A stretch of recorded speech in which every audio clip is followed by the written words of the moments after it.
वंदे मातरम का नारा लगाकर लोग जेल गए, लाठियां पड़ी उनको।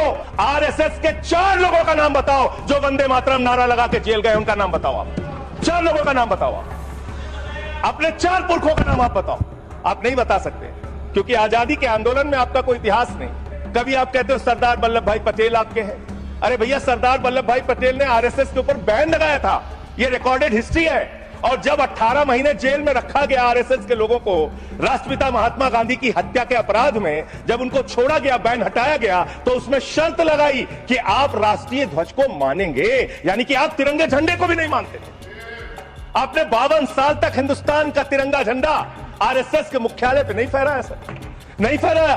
और 3 लोगों ने आरएसएस के मुख्यालय पर जब ये झंडा फहराया, उन तीनों के नाम मैं पढ़ रहा हूं, विजय, उन्मत्त, दिलीप, इन तीनों लोगों के खिलाफ आरएसएस ने एफआईआर दर्ज कराई। किस अपराध में? कि हमारे दफ्तर में तिरंगा क्यों फहरा दिया। और कितने साल तक मुकदमा लड़े? 13 साल तक मुकदमा लड़े। यह है आपकी असलियत।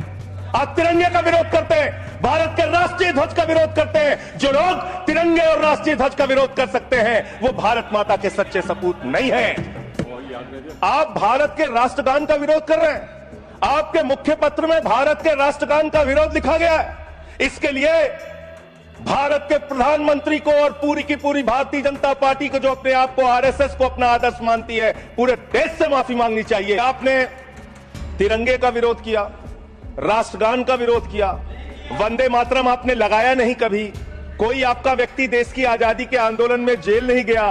कभी आपने कोई देश के लिए, हमारे यहां अवधि में कहावत है, नाखून कटाए के शहीद ना बना भैया। तू तो नाखूनों नहीं कटाया भैया, बिना नाखून कटाए शहीद बना चाहता है। जिन्ना के साथ आपके कितने गहरे और मधुर संबंध थे, क्या इस देश के लोगों को पता है? नहीं पता, मैं बताता हूं। श्यामा प्रसाद मुखर्जी जी फजलुल हक की गवर्नमेंट में फाइनेंस मिनिस्टर थे, और फाइनेंस मिनिस्टर रहते हुए उन्होंने अंग्रेज गवर्नर को चिट्ठी लिखी थी।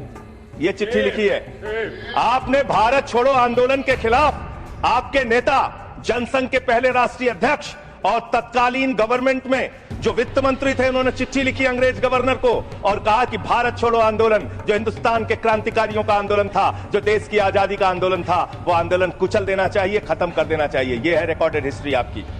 जिन्ना और आपके रिश्ते क्या थे? कितने मधुर रिश्ते थे। एक राज्य में सरकार नहीं बनी मान्यवर इन्होंने। नॉर्थ वेस्ट फ्रंटियर, सिंध प्रांत और फजलुल हक की गवर्नमेंट। फजलुल हक वो शख्स है जो पाकिस्तान बनने के बाद वहां की सरकार का गृह मंत्री बना। आपके रिश्ते उन लोगों के साथ थे, ये देश को पता होना चाहिए। आप भारत की सेना को 4 साल के अग्निवीर पे लेके आ गए, जो हिंदुस्तान की सीमा की सुरक्षा करने वाले हैं, जो वंदे मातरम का नारा लगाते हैं हमारे जवान, हमारे सैनिक, जो -50 डिग्री टेम्परेचर में सियाचिन में प्लस 50 डिग्री टेम्परेचर में जैसलमेर में भारत की सीमाओं की रक्षा करते हैं, इस मातृभूमि की रक्षा करते हैं। उनके पीठ में छुरा मारने का काम आपने किया, उनकी नौकरी 4 साल की कर दी अग्निवीर की। आपको मातृभूमि से प्यार है, आप देशभक्ति की बात करेंगे। अरे मैंने साइकिल चोर सुना था, लॉकेट चोर सुना था, स्कूटर चोर सुना था, मैंने सुना था तमाम तरह के चोर होते हैं। आप लोग तो वोट चोर निकल गए हिंदुस्तान के अंदर। वोट चोर, 3 करोड़ वोट उत्तर प्रदेश में 3 करोड़ वोट की चोरी करने जा रहे हैं। कल की मीटिंग में पता चला 17.5% वोट उत्तर प्रदेश में काटे जाएंगे। आप ये कर रहे हैं, ऐसे लोकतंत्र को मजबूत करेंगे?